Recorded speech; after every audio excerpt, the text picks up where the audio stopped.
Beauté, Bandeko Balandi à Katassé 13 télévision, la maison de l'excellence. En tout cas, pour s'abonner massivement à la chaîne Nabino Obolingara, surtout pour la confiance du Lekaningo énergie totale. Je suis là pour vous, Toyaka toujours pour nous informer. Bino, Ndengemino Boebi, les lots awa lisusu na parquet, na palais de justice pour na koyako soutenir moi na mboka Mike Mukebai, monsieur l'honorable. Bino Moro Boebi, Mikolo Elekaki, Likambunaye vraiment et Katamakite, kasi lelo il faut bakata yango baloba soit à la prison soit liberté nae et à la provisoire. Alors toza awa na bana ya Lingwala accompagné de sa femme, toza na maître Mbaki azawa bandeko baza ebele puis famille presse toye koyoka mae oyo koloba ma awa pona bandeko oyo bakambaka mibeko na biso soki bakoloba nini pona mwana mboka Mike Mukeba et bongo tokutani juste après.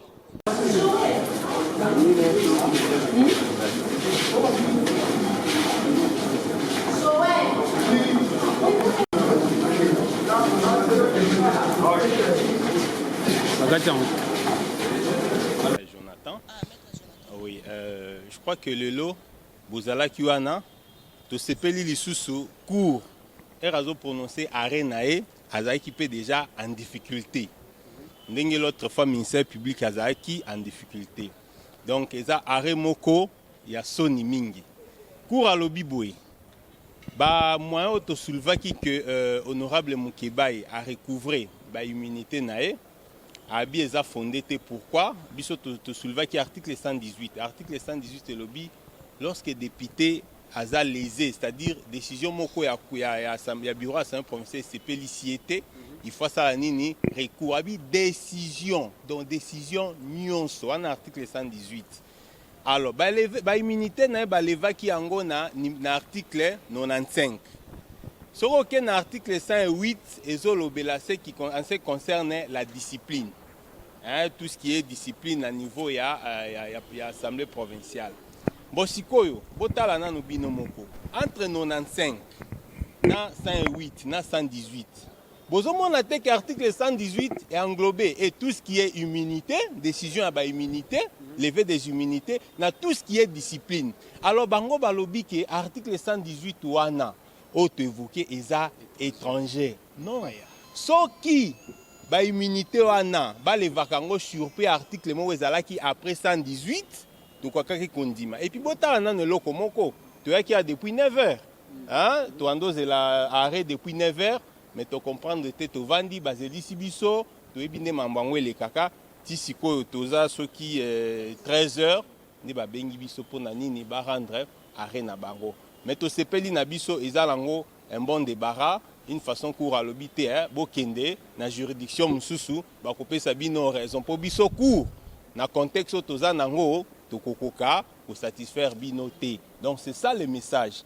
Donc pour la biso Tozo ça l'appel contre décision Oyo, Tozo qui est na cour de cassation en appel bien entendu pour que cour a annulé en gros. Batuboz à la calme, règlement intérieur il y a assemblée provinciale et sengitos à la juge, aux à la kaka avocat pour nous comprendre en gros ça clair. Même moi na si il y a première CO à comprendre yango. Donc électeur à Lingwala base à la calme, l'électeur à Ville à Kinshasa, population Ville à Kinshasa, on va compter toujours dans Mukeba, base à la calme. Donc je crois que d'ici là, tous à devant conseil et cour de cassation, Makambo et Kokende bien. Donc biso en tout cas, avocat tous en OCP là. Pour façon tout le monde n'enge cours à Zoko quand même pas. Mon lobby audience à les 4 alors qu'ils a les 14 alors qu'ils a qui les 4. Article 18. Donc tu comprends que cours Yemoko et Aza satisfait tes mains. Bon, que faire? Si vous maître Mbaki yebisa biso nanu na conseil d'état résultat ni bimaki kuna parce que to moneka lo kasa moko na procès outi koleka ebimaki mais ba imboka ba koluka koyeba kuna na conseil d'état nini de bimaki.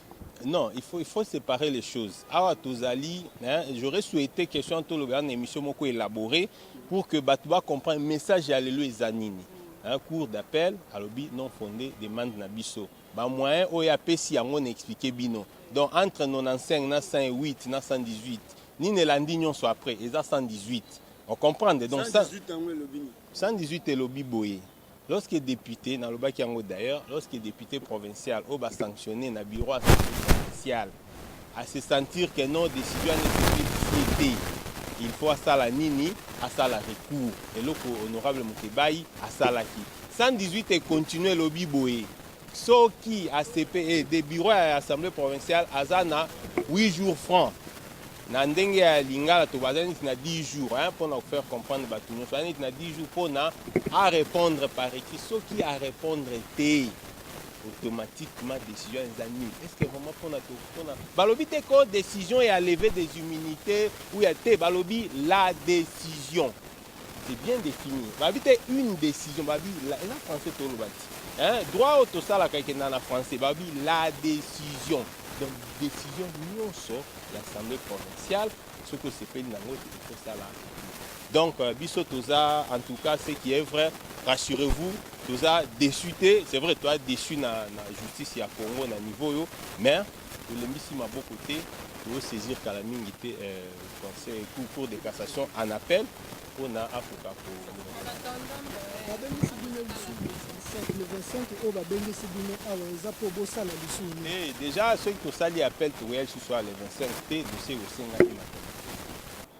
Maître Jonathan, nous avons l'impression comme si pour Bato Balingi Baye Babino Bato Bobi Mibeko, dossier à Monateba et Fandina, nous bokomi ko samba, dossier à immunité. Ndeko, toujours Koloba et puis toujours Sénat va Congolais va comprendre bien dossier à honorable Moukebaï. Dossier honorable Moukebaï, il y a dossier opposé dans des Monateba, au Bissos Toyebi. Mais ndenge tolobaki na audience eleki toboyi kosamba te mais tolingi ete makambo esalema bien et puis proprement. Proprement pourquoi? Parce que ils ont porté makasi pour la crédibilité il y a justice na biso et puis crédibilité il y a population na biso. Pour na une tolobayi bongo ko ete mibeko ezokamba mboka particulièrement mibeko ezokamba ensemble provincial na bango. Mibeko bango moko ba élaboré qui ba députés provinciaux et puis cour d'appel a déclaré qu'ils sont conformes à la constitution. Mibeko on est lobby était député azana ba bengi immunité. Immunité on est anine et ça empêche na ba poursuite. Donc ils ont quoi un obstacle moko ezo pekisa bolandi to bokangi ya ba député na moment moko bo esongolo. Parce que quand honorable Mukeba ezanine ils a été tant que bazwa qui décision ya kotombola immunité na ye par bureau pour faut te rappeler ils ont plénière ils ont bureau de décider qui tant que bazwa qui décision wana bazaki en pleine vacances mobeko li kondi na bango règlement intérieur le bien était député se sentir lésé na décision ya bureau et le bika kate Mukeba il est là lobi cause député mususu il faut ça la recours et sur ça les recours wana bureau ils en a 8 jours pour répondre à 8 jours en ce que l'équipe qui répond était mobeko wana article 118 le bien était décision wana ekufi to reconsidérer le coup les allages jamais ndé on to bakete tout ça là qui recours ensemble répondre à bisoté donc to considérer en vertu article 118 dans mon décision wana ezo existait donc honorable Mukeba a recouvert qui déjà ba immunité et on to senga ina courete a constaté que honorable Mukeba a recouvert ba immunité et puis procureur général a na droit ya ko komela sous ensemble ko senga ba tombola immunité donc tozo samba te contre immunité tozo samba pour être respecter ndemi beko ezo kamba biso tout dans l'état de droit le but il faut respecter les textes qui régissent et organisent le fonctionnement des institutions ainsi que de la République et on toujours senga été mi beko les à la respecter dans la minute ce que nous to comprendre bezo samba na assemblée provinciale to nini toujours samba na assemblée provinciale toujours samba ndé pour ba respecter mi beko ya mboka notamment mi beko ya assemblée provinciale ou en règlement intérieur na bango donc et l'autre senga na ba juge ba constater que bango mo to sala qui règlement na bango ba respecter en beauté pour nani pour dans 8 jours et puis 5000 bango d'après règlement intérieur na bango ba répondre honorable Mukeba té et par conséquence moi na mboka honorable Mukeba a recouvert ba immunité na. Parlons de la notification. Est-ce que moi Mboka Mike Mukeba ba notifia qui a député le sous-souté to bakanga qui est le notification bimaka té. Toujours c'est la notification tu de l'air avec karaté même pour na ba immunité toyoka kina biso na bino elongo na mingongo ya babilobeli na date ya le 10 septembre ke ba lever immunité tozo jamais mukanda ya koloba ete honorable Mukeba tozo notifier lelo ete tolongoli to kotisa recours na délai ba répondre biso te puis toyoko signaler assemblée par voie d'huissier to le bete tala ete recours biso to kotisa ki mikolo ekoki au répondre biso te on a fait ça par voie d'huissier pour respecter la procédure, pour faire constater au bureau de l'enseignement provincial qu'ils n'ont pas répondu à notre recours et pour avoir des conséquences, l'honorable Moukébaï recouvre de plein droit ses humilités.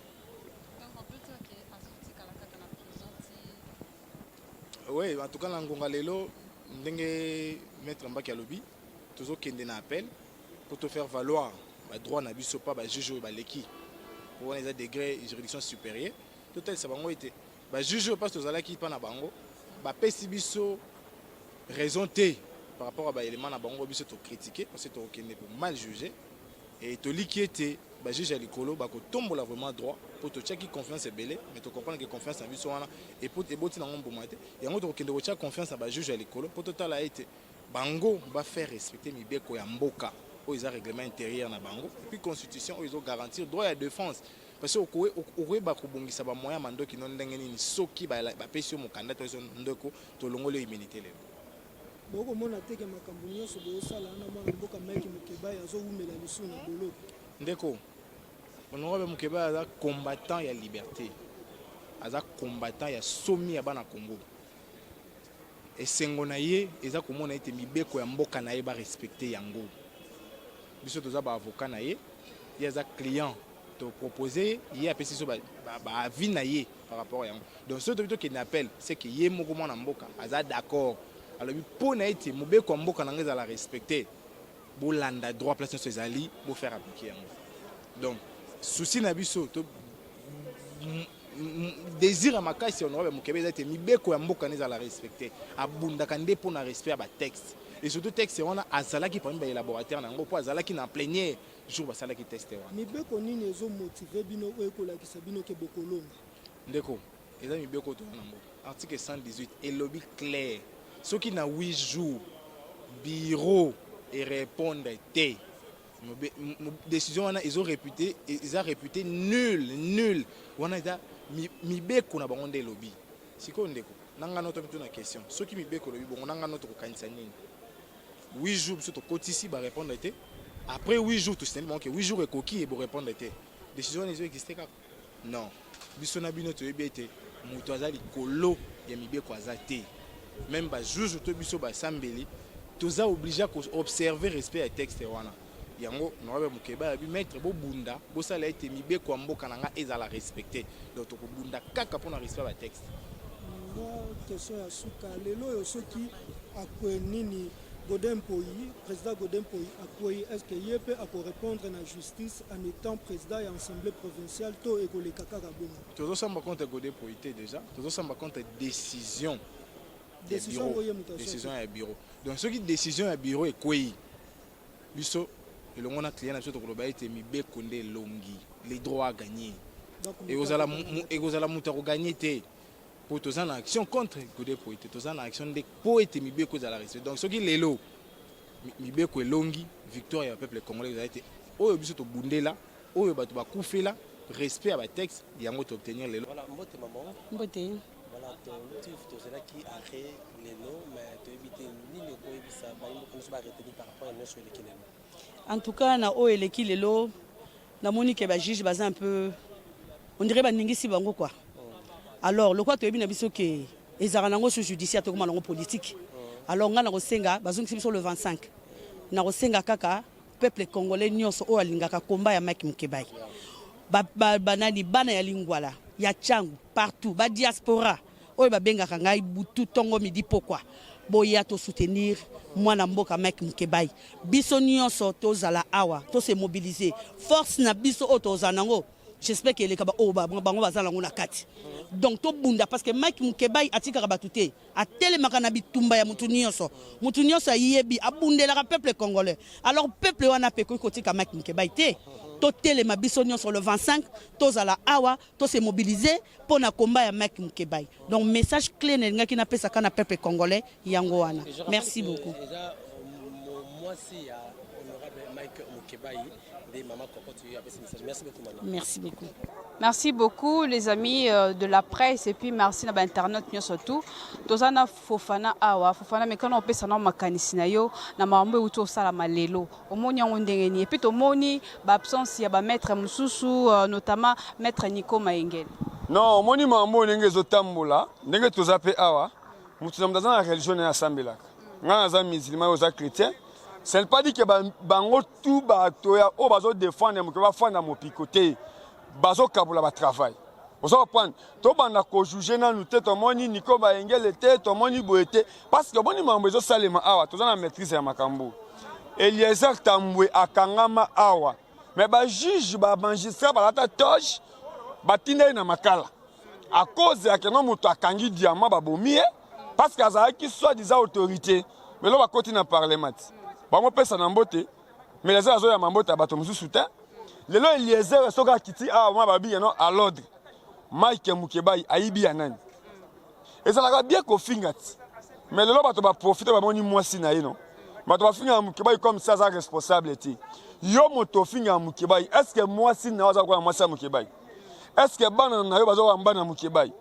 omoni mambo ndeto oloba même na présidence omoni bato ba welaki même communication ezo kanate pour anini tango bino bo défendre Félix na limité bato baza na oyati na Congo moto aza na monopole ya kofinga bato azate to moto akolakisa bato kaza mokonzi azate mama tolobi boye ngai naza présenté awa parce que naza petit ya Mukebai petit Eliezer Joël Kade Peter Chani Serge Kabongo Daniel Safu baza ba ene ozomona soki lo ba e banaki pa Eliezer Peter Safu bakangaye na ba Congo là za député na assemblée même ba policier bakangaka bato awa baza na monopole ya konyokola bato te ozomona banyokola ki Peter Chani là za libandati moto wala Bruno Chibala akenda na prison abima premier ministre na mboko to ba ko respecter bato moto wala Etienne Tshisekedi akota ba prison tout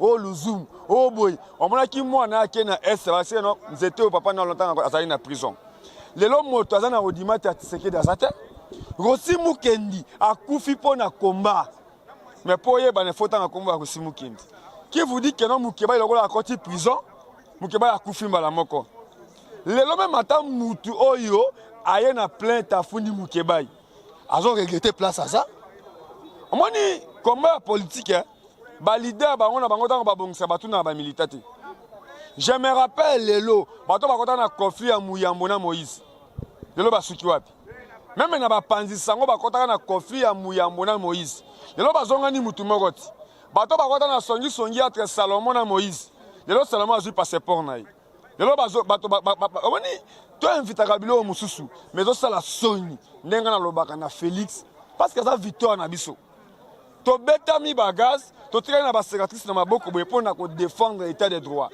mais est-ce que Félix aza fier na makambo aboy message ndoko pesa pour nsuki nga message na opesa na lobana nini bato ba yebi combat ya Mike Mukebai omoni bato ba yoka na balabala ba juge omoni mutu aye afandi azo baluka na kitonde ba futele mbongo asa na lipate so inde na ko prendre ndoka yebi te no azo lobela makambo nation ezozela yo moni na sali wana ti so di juge azo baluka ne na kiti parce que makambo boye ko luka italiete mais eloko to lobeki que depuis Kabila sali 18 ans il y en a marre na justice congolais ba fazer baza ebele pour ani ba bato mino lupango boye awa ba rendre ka mutu moko boye raison nga lobi que non Lukunga Congo mobimba 26 provinces diaspora Mike Mukebai ba lobi le 25 tozonga awa mais le lenge procès ezo kende ba tozoma que non téléphone ebenga mupanzi moko boye na lingi que non bato ba osa ba t-shirt ba sala je suis Mukebai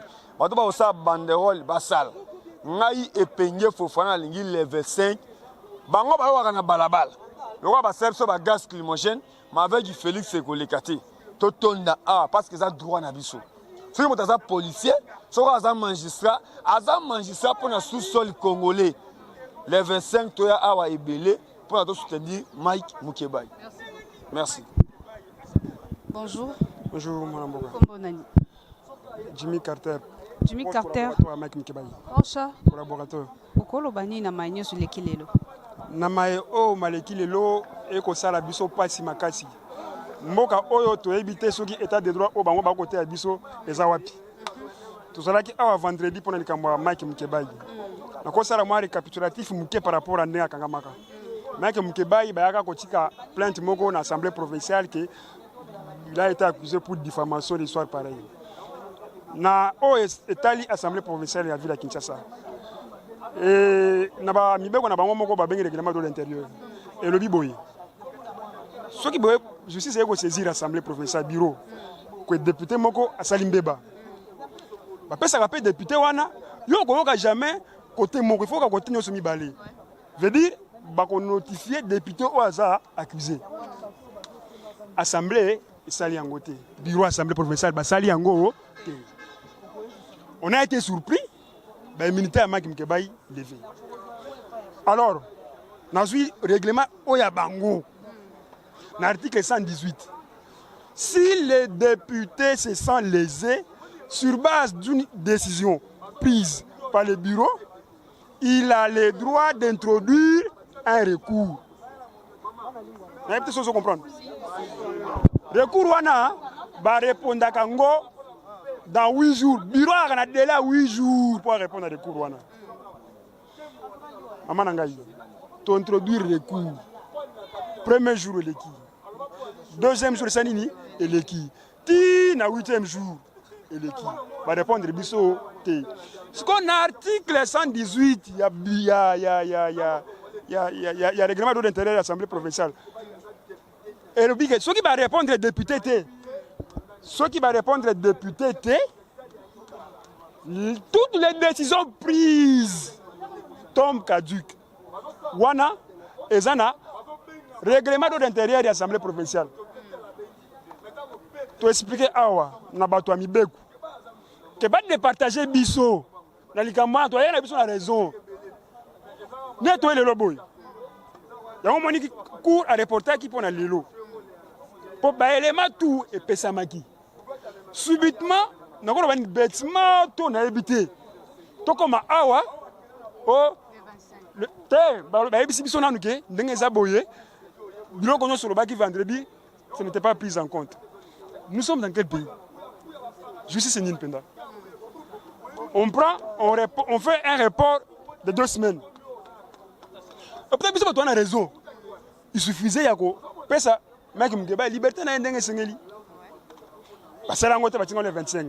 Na yango na lobi boy. Kongomani nyoso. Oaza awa. Oaza libanda. La diaspora congolaise. To sangana. Mobilisons-nous pour la journée le 25. Jour wana. Bango bako vivre. Oh, bato on dirait apparemment bako mekabiso hein. Botala na tension qu'on les andengeni et tout ça. Mais monsieur Moutoza a raison. Pourquoi c'est raison hein?